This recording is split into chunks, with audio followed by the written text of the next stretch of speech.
Hi my lovies and welcome back to my channel. Today is another hits and misses video, and it's February hits and misses videos. I will talk about my hits first, like normal, and then we will get into the misses later. I filmed the full face of old favorites tag that ShanXO came up with. I actually loved doing the tag, so if you guys are interested, it is linked down below. The first favorite I want to kick-start it off with is probably one of the products that I have been raving about all month to you guys, and I've mentioned it in a couple of other videos, and I mentioned it on Snapchat, and I've talked about it on Instagram as well. I even mentioned it briefly on Twitter. I am really loving this foundation, and it's the LA Girl Pro Coverage Foundation. This is the newest foundation out from LA Girl. I don't know what their other foundations are like, but this one is bomb diggity. This foundation is one of those foundations that when you put it on your skin, you just know that you're gonna have a good skin day. I absolutely adore this foundation. I just think it's really lightweight on my skin. Today I'm wearing the, where is it gone? Today I'm wearing MAC Studio Fluid Fix, and it's the first time I've worn any other foundation other than this foundation in about like 3 weeks, and I can't believe how cakey my skin looks today. It doesn't look really fresh. It looks kind of overdone, too much, too full coverage. I'm just not into it anymore, that type of foundation look. Maybe I will change my mind again another day, but for now this is the one that I am loving. It just gives you a lovely coverage to the skin. It covers up blemishes, but it's not like wow, full coverage, bang, there's like a lot of foundation on your face. It's not like a mask or anything like that. I love that it covers up everything I needed to cover up, but it still looks natural on the skin. It kind of has that glow and luminosity. You would think as an oily girl I would hate that, but it's actually really, really nice on my skin, and I really recommend it to those of you who are interested in trying out a new foundation. I bought mine on Beauty Bay. I will try and find other places that you can get this in, like that ship to Ireland. You cannot buy this in stores in Ireland. It is readily available online, so I will link to a couple of places that you can buy it. The next product was kind of a weird one because I generally don't ever have complaints in regards to my hands being dry, but this month my hands have been extremely dry, and I bought this when I was in America, and it's from Mercier. It's their hand cream, and it's in the color Ambre Vanilla. Oh my god, this smells amazing. I loved this when I was in New York because my hands were really, really cold and dry and cracking because the weather is extremely cold over there. But in Ireland I don't generally have like really cracked dry hands. I have an issue with my hands sweating. In fact, I have suffered from it since I was a little kid. My hands profusely sweat. They sweat so much, and I used to be like playing the PlayStation and there'd be like sweat like running down my hands. It was a real issue when I was doing exams in school, especially doing my junior cert, because I was really self-conscious of it. The page would be soaked from the sweat from my hands because I was so nervous and stuff.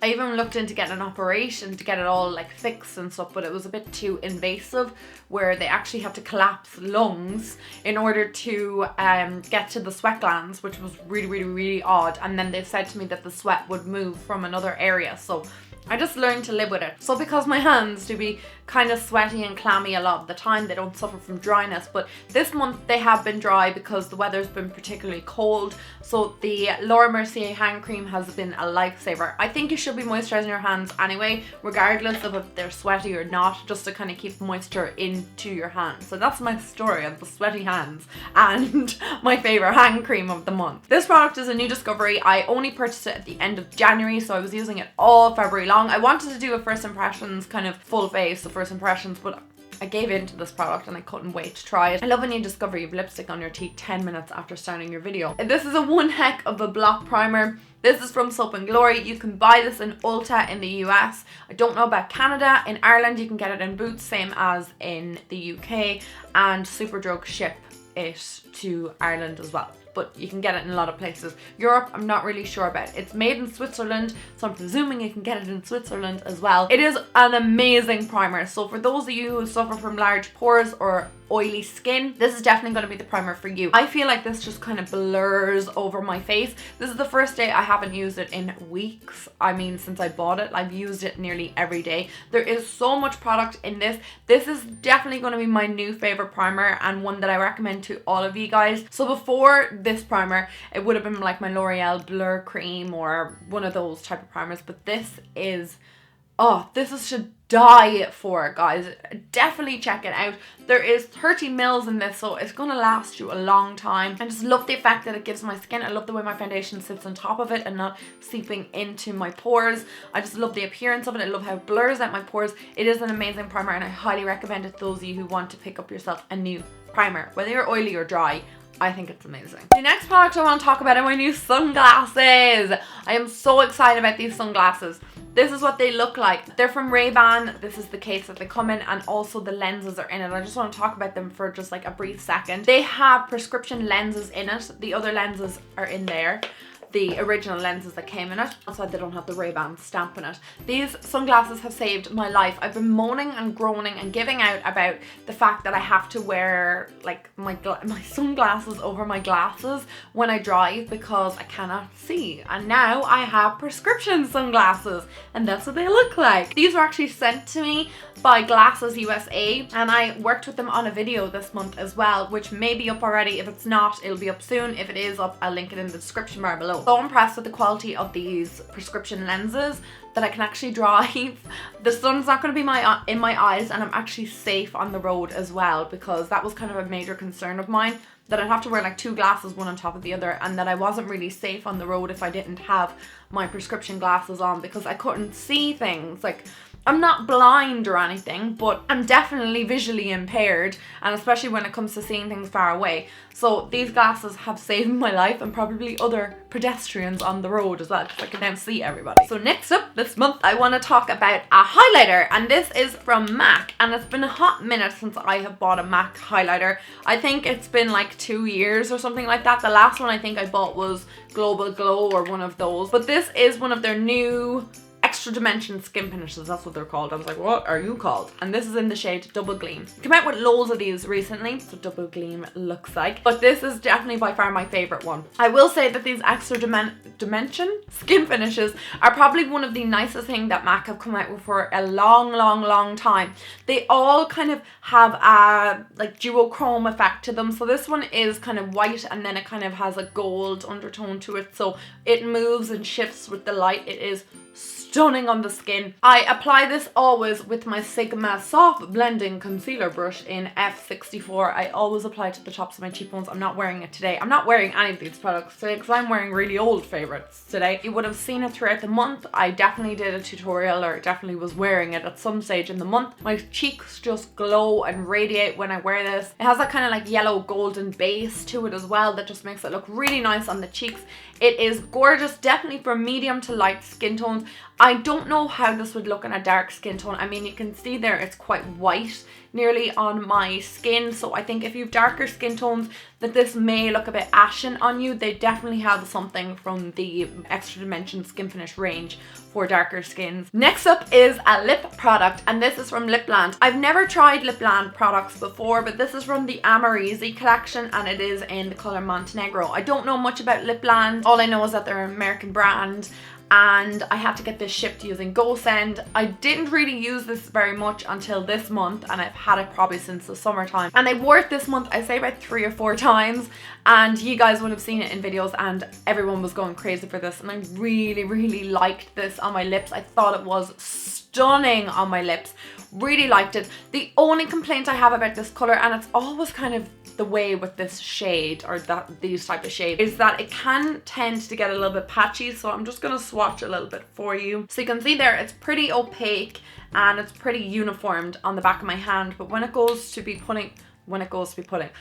go to put this on your lips, it can cling to certain parts of your lips, and sometimes it can look patchy. But if you take your time with it, maybe apply a lip liner all over your lips and then apply it over it, it looks gorgeous. Like, it really does look pretty on the lips. My next favorite this month is from Bondi Sands. This is their Ultra Dark Tanning Mousse. I have never tried this tanning mousse before. I have tried the dark version of it. That's the one that I used to wear before I kind of stopped wearing tan. This is the tan that I've been wearing this month now. It's kind of like rubbed off me because I've had it on for the last 10 days. But I have been obsessed with this tan. I remember when I used to wear this tan like a couple of years ago, that it used to fade and go into like kind of a nice like tan, like kind of what I have what I have right now. But I didn't know like would the dark one do the same because I'd never tried it, and also it's much more pigmented. Like it's definitely a lot darker than the dark version. It also comes in a light to medium version too. This is super on the skin. I have eczema. I suffer pretty bad with eczema as well. Like I get it on my eyelids, inside of my elbows, back of my knees, around my neck. I get it a lot of places, top of my arms as well, kind of in recent years. But this does not affect it, and it never affected it back then. The only other tan that didn't affect it was He and I think Wow Brown Tan. They were like the only tans I could ever wear, because I can't wear Saint Moritz, I can't wear Saint Tropez, I can't wear any of those tans because my skin reacts so badly to it, and it clings to all my dry patches and just looks nasty on my skin. But this looks so natural, even though it's very dark, if that makes any sense. It looks like you've just been out in the sun. It looks like you got a natural dark tan. It's just gorgeous. If any of you are looking to try out a new tan, I highly recommend the Bondi Sands. I think it's beautiful. So guys, that is basically all of my favorites this month. Let's go into the misses. There is a few misses this month. The first miss this month is a product I am so sad about. Like, I'm really sad about this product, and you guys are probably just like, whatever, get over it. This is the multifunctional formula snail repair foam cleanser. Obviously has like snail extract in it. If you're kind of freaked out by that, that's okay. But I was like so intrigued by it because in one of the Scandinavian countries, they're now breeding snails to get their excrement, or you know, the stuff that comes off them when they slither around, so that they can put it into skincare products. It's a highly sought after skincare product because it now has been proven to have high antioxidant properties. So when I saw this Korean brand brought this product out, I got this product on iHer, by the way, just if you're interested. So when it arrived to me, I kind of forgot about it for a little while because I was trying other things, and then I said, I actually never used that foam cleanser. So I got it out and put it on my spin brush and kind of applied it to my face like I normally would with my skin brush. After I remove all my makeup, my skin looked amazing. This felt gorgeous on my skin. It removed every single scrap of makeup. It worked amazing on my skin, and my skin really liked it at the time. And I was just after doing the first impressions of this foundation. I wasn't sure if it was the foundation or this product. When I woke up the next morning, I had melia all over my face. Like, do you ever get those like little bumps that are underneath the skin? They look like you've used too rich of a product. That's usually what they come from. I can get them sometimes underneath my eyes if my eye cream is very rich and not suitable for my under eye area. I never get that from any Elizabeth Arden products, or Provage in particular, so I try and only stick with them, even though expensive. This product was the cause of the melia. So I didn't know what it was. Like I said, I tried out the new foundation. I had used a new face mask 2 nights previous to that. I'd gotten a new silk pillowcase, and I had tried some other, a new moisturizer as well. So I wasn't sure if it was the moisturizer, the silk pillowcase, the foundation, the face mask, because I'd never used any of those products before, so I wasn't really sure. So I left my skin, gave it a break, tried this again a couple of nights ago, and it did the same thing, and I still have the little melia all around here. It's only on this part of my face where I get it, and kind of just onto my cheeks and down my jaw, and on this side I just get it just down here on my neck, and I feel it just right here, because I use a cleanser obviously all over my face and down on my neck and everything like that, because you're supposed to clean your neck as well. Anyway, this is the cause of the problem. This was the sucker that was breaking me out, and I cannot use it, and I'm so sad about it. It's just too rich for my skin. The next product that failed for me this month was this product here. This is the L'Oreal Light Blonde Instant Root Concealer Spray. This is the Magic Retouch from L'Oreal. This product is so bad, I don't even know where to begin with it. It does not work if your roots are dark, okay? Obviously my roots are growing out dark, that's why I need to touch it up. Is it for grays? Is it for blondes? I don't know, because if you're grey, why would you go in with a blonde spray that's gonna spray your grey hairs blonde and not your roots? Most people who use root touch-ups is because their roots are different colour to their their hair that they've dyed. I wanted this to conceal my dark roots and to make them blend in with my blonde hair. Now I got my hair done recently, so it doesn't really matter right now. But this did nothing. Like, it didn't colour my roots at all. All it it did was, when I tried to kind of soften out the area where I had sprayed it on, was transfer all over my hands. And my hands were like a yellow kind of gold colour. It was rotten, absolutely disgusting. And it kind of made my hair sticky and kind of gross. Like, it wasn't like the ad where Eva Longoria is like, now I have my root touch-up done and I'm ready to go. One of my really good friends, Rosie Pierce, here on YouTube, was actually talking about this in a disappointing video as well. She was talking about the dark one where she applied it to her face. Why can't you talk, Ashling? But anyway, she applied it to her hair. She went on a night out and apparently she was touching her hair and it was all over her hands, and she didn't realize when she woke up the next morning that it transferred all over her pillow as well. It was everywhere, and that was the same with this. When I'm spraying it, it's spraying into the air, coloring everything. It's just rubbish, and it doesn't even color my roots, so I don't know why you would use this. If you have grey hair and maybe the rest of your hair is growing out blonde but you just want to cover up the greys, perhaps it'll work. Your hair doesn't grow out grey, if that makes any sense. The whole strand is gone grey, if you get what I mean. So you don't get a grey, like you don't get grey growing from the root. It's the pigmentation is just gone out of that strand of hair. To touch up your greys when the rest of your hair is gone grey at the I just got my roots done with my hairdresser. That was the biggest waste of €10. Okay, and the final disappointing product, or the last product I want to bash this month, is from Makeup Revolution. Shock horror, I know, because I'm obsessed with Makeup Revolution. You guys are probably dead right now. I'm sorry. Try and revive yourself so I can explain myself to you guys. Okay, Makeup Revolution is one of my all-time favorite makeup brands. You guys know that I feature them quite a lot here on my channel. I think they are the bomb. They make such affordable products. These are the products I didn't like this month, and they're their lip kits. You would have actually seen these in a video that I featured earlier this month. I will link it down below so you can watch it and see exactly why I don't like these lip kits. I'm gonna just talk briefly about them because I already kind of explained how I felt about them in the video. So you get a lip liner and you get a liquid lipstick. They are in gorgeous packaging, rose gold, beautiful, very, very high-end looking. I was very pleased with myself that these came out and I was dying to try them. I placed the lip liner on, lip liner really creamy, nice, everything. Went in with the liquid lipstick all over my lips, looked grand. The only one that didn't apply really well was the really dark one, which is called Glory, but the rest of them applied great, really opaque, fine, whatever. I noticed after about 5 or 6 minutes they weren't drying down, so they were getting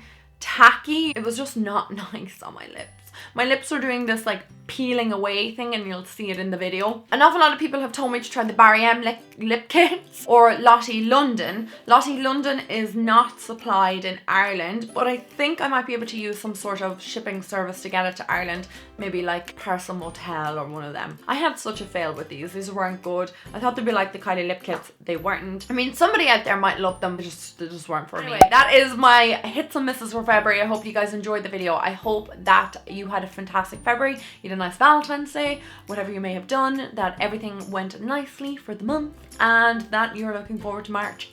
Because I am. Spring is on its way. Let me know, guys, in the comments what was your favorite product this month and your least favorite product this month, because I want to know what hits and misses you have for me. I always like to read your comments, so always leave them down below. I will try to get back to as many as possible, as always. Anyway, guys, I'll talk to you very, very, very soon. I love you all very, very much. Mwah. Bye!